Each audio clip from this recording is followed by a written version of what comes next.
You ever felt like your brain is telling you one thing, but your body is telling you something completely different? Like you feel something completely different? Like in your brain, you know something to be true, but in your body, you're feeling something completely different than what your brain knows to be true. And that's what I realized today while I'm trading in drawdown is that you have this feeling and then this fact within your brain. Two forces working at the same time, and both are real. That's why I'm making this video about the psychology of drawdowns and what I've come to learn over the years of trading. And I just find it to be extremely interesting about performance psychology and how our brains and bodies operate. So let me just start out with describing how I felt during the drawdown or during drawdown and during trading today and see if it kind of resonates with any of you. So basically, you feel like you're extremely uncertain. You're kind of lost, like there's blind faith, out of control. Whatever you're doing, the outcome is in somebody else's hands, is kind of what it feels like, right? That is what feeling a drawdown really is in your head, right? Those feelings can come up. And yet, here's the contradiction. And it is what makes us human, right? So you have the tension, the insight, right? So you know it's temporary. In your brain, you know that what you're going through is temporary because your data tells you that it is temporary, right? This drawdown, it'll go away eventually, right? That's what you're back testing, that's what your data tells you. But yet when you're in the drawdown, you're losing one after another, one trade after another, you're losing, and it feels like every trade you put on is just going to keep losing, right? So it feels permanent. It feels like you're never going to win again. And so you know the strategy works, right? That's what your brain is telling you. You know the strategy works, keep trading the strategy. It's going to work. It'll turn around. Yet I can't feel it working, right? So everything you're feeling is just like, all I can do is lose. And that's all I'm going to continue to do is lose. But I know to trust the process, right? So I know I have to keep trading through this drawdown. I know I have to keep executing my edge, but no matter what, I feel like every trade I put on still loses, right? So it's like, why do I keep doing this? And then on the other side, when I was journaling this, I felt like there are some upsides to this, if you think of them as upsides, because it can make you feel alive, right? All these emotions, that is what makes us feel alive, and it makes us appreciate being human. Yet you do want it to go away, but it's also interesting and fascinating, right? And at the end of the day, you have to realize that trading, like this is the cost of having an edge. Because having an edge in the market doesn't mean you're going to be right 100% of the time. That's just impossible. So having an edge automatically implies that you're going to have losing streaks, right? So you know this in your brain. So why is it that when you get to these losing streaks, you get to these drawdowns that you feel so uncertain, you feel lost, you feel like every trade's going to lose, you feel like, oh man, like I'm never going to start winning again. Like it feels indefinite. So that's why I kind of wanted to go into this and go into the research and what's behind these feelings and thoughts in terms of performance psychology. And this is just another slide telling you exactly what I've been telling you. Like you know it's variance, not failure, right? Like you have losing clusters, they're not anomalies, they're built into your process, right? So this is just again reinforcing the fact, like the truth that you're telling yourself inside your brain. But yet the feelings and the facts run in parallel. They're running at the same time. I know this is true. I know this is going to happen, but I feel terrible and I feel uncertain and I feel lost and I feel like I'm going to lose every single trade. Like both are real because both are happening, and you have to accept that. But it's very difficult in the moment, right? So that's why I'm saying telling myself to trust the process just it isn't enough because I can tell myself to trust the process, but I'm still going to feel the way I feel. I keep telling myself I will stay consistent and not strategy hop, right? Because I know this to be true. And this one it's still difficult, but over the years I've learned to sit with this one and understand this one that the answer is not a new strategy. Mainly because, and I hope this shortens the learning curve for all of you, but when you switch to a new strategy, you're just going to increase your losses, right? Just a new strategy you haven't back tested just because it worked one day. Right? Well, if I do this, and then it starts working, and I'm not in a drawdown anymore. You're just going to get yourself into another drawdown or potentially an unprofitable strategy. So, what's the science behind all of this? We start with the neuroscience, right? Loss perception is what it's called. So, your brain constantly builds a model of what comes next. When you win, that's a safety signal, right? When you lose, that breaks the model, signals a threat to you.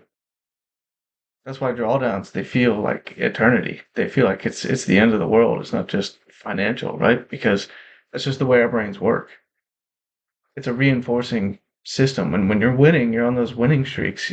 You feel basically like, okay, unstoppable almost, right? Which can lead to overconfidence, which can lead to mistakes and strategy drift and all these things.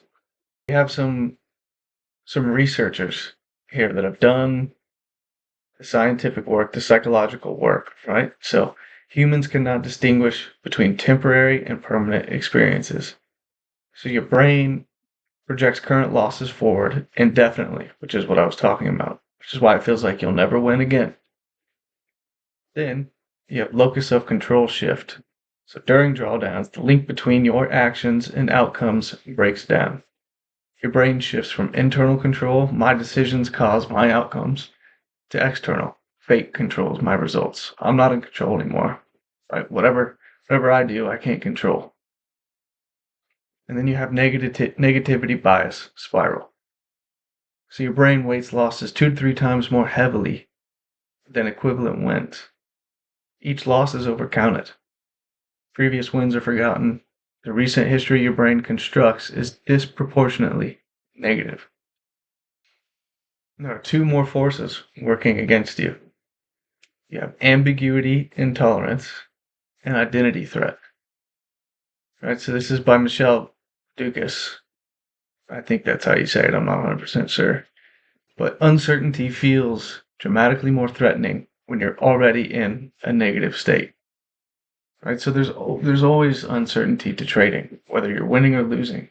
When you're winning, you're obviously not really thinking or putting much weight on that uncertainty because you just feel like the next trade you take is going to be right. You feel like you're in control of the outcome, which in trading we know is never the case, right? But when you're losing, it just amplifies that threatening feeling because you're already in a negative state. You're losing.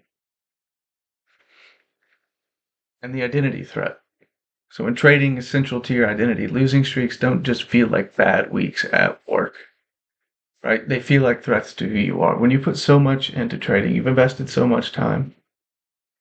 And when you identify whether you're trading good or bad based off wins or losses, it's going to hurt. And it's going to hurt your emotions. You're going to get negative, frustrated, but you have to shift that identity. You have to shift it between wins and losses to executing your process. And that determines whether you're good or bad, right? So here's why I was saying I can tell myself to trust the process, trust the data, all these things, right? Yet I'll still feel the uncertainty, the feeling of lost, the feeling of never going to win again, right? So this comes down to two different parts of the brain, right? You have the prefrontal cortex, the rational mind. This is telling you trust the process. The data supports my strategy. This is just variance, win rate, right? And then you have the amygdala plus the limbic system. This is the threat response system. Danger, losses, threat, pattern, losing equals always losing, uncertainty equals not safe, control has been lost. Right? They are different brain regions. and they don't communicate directly, right? That's why you have feelings of one thing, but you know another thing, right?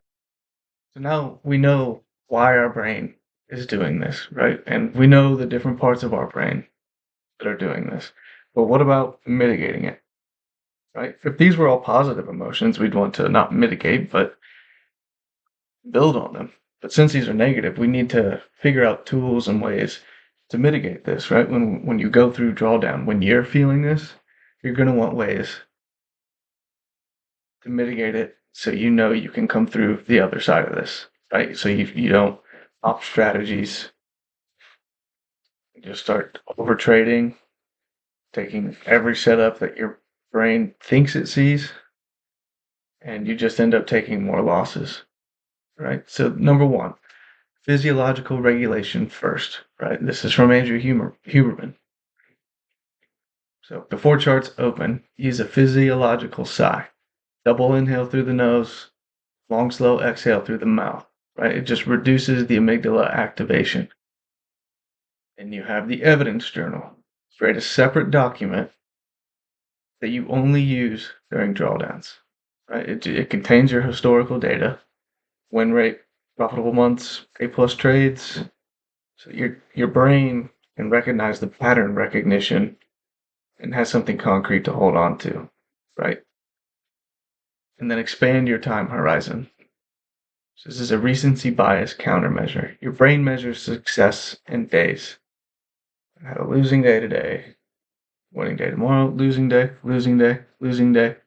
You're measuring it in too short of a time span, right? So you need to force it to measure a longer time span, months, or a losing week, right? Because a losing week within a profitable month is just noise. Right?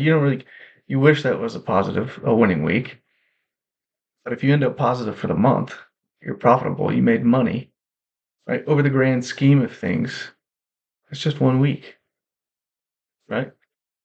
And 1 week out of 1 quarter, 1 week out of a half a year or a whole year is nothing, right? That's just part of the game, right? So expanding the window reduces the emotional amplitude of individual losing streaks.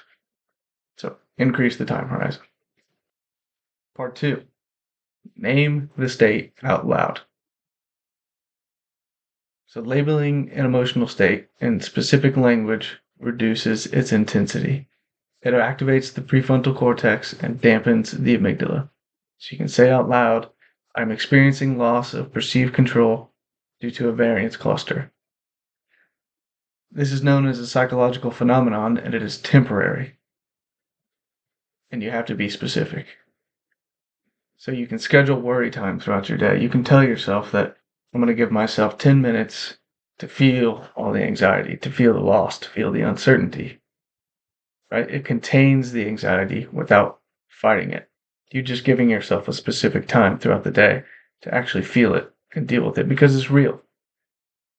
And it's never going to go away. You just find ways like this to mitigate it. Physical state management. So, what you're feeling during drawdown, it's not just psychological, it's physiological. So, you need sleep, exercise, sunlight. These things directly regulate the neurological chemicals and systems generating these feelings. And as I was saying earlier, redefine what a good day looks like, right? So, your old definition was probably good day is green P&L. I won, made money, right? The problem with that is you're tying your feelings and your emotional state to outcome, which we know is, I was going to give a percentage, but is a majority is out of our control, right? We can execute, but we can't control what happens after that. But then good days feel like luck, bad days feel like failure, confidence fluctuates with P&L, drawdown destroys your identity. Redefine that to a good day equals full rule compliance. So every day that you follow your rules, you execute, you check the boxes next to your list of rules, and you actually execute it, that's a good day. So process is entirely within your control. Lastly, The discomfort is the edge. This is how you know that what you're doing in trading is working. This is how you know you've stuck with a strategy long enough to even experience a drawdown, to even know that you're in a drawdown. So here's this quote: "What you're feeling during drawdown is not irrational, not weakness, and not a sign that something is wrong with you. It is the predictable output of a human brain doing exactly what human brains do under conditions of high personal stakes." You're going to feel it. Embrace it, right? Don't suppress them. Name it. Label the state precisely. Naming reduces the intensity. And, probably most importantly, trade anyway. Obviously, be responsible. Risk management. Size down. But execute the rules through the discomfort. That is the definition of an edge. You don't know when this drawdown is going to end, when market conditions will align with your edge again, and you'll hit a winning streak, right? But the important thing is that you're continuing to execute your strategy through the discomfort. Trading when you're winning, I mean, that'll feel even easier. And if you can get through multiple drawdowns, you are 100% on your way to be a profitable trader. Because these are one of the hardest things to get through, because beginner traders will often strategy hop, right? Or because they think their strategy isn't working. You have to trade your process through the drawdown. Take it on the chin. Take the losses. But keep trading with small size until you start building up and stacking wins and getting your equity back up, gaining profit, getting a cushion, and then you can size back up. Anyway, I hope this helps. I'll keep doing more of these performance psychology videos. I find it extremely interesting because oftentimes in my journal, I'll describe what I'm feeling, what I'm thinking, why I think I'm feeling those, and hearing those thoughts. And only recently have I started to look into the actual psychological research behind it, and I find it extremely interesting because once you can understand the psychological research behind what you're feeling and what you're thinking, you can begin to accept it, and you'll be on your way to a profitable trader. Anyways, see you guys next time. Subscribe if you like this video, please.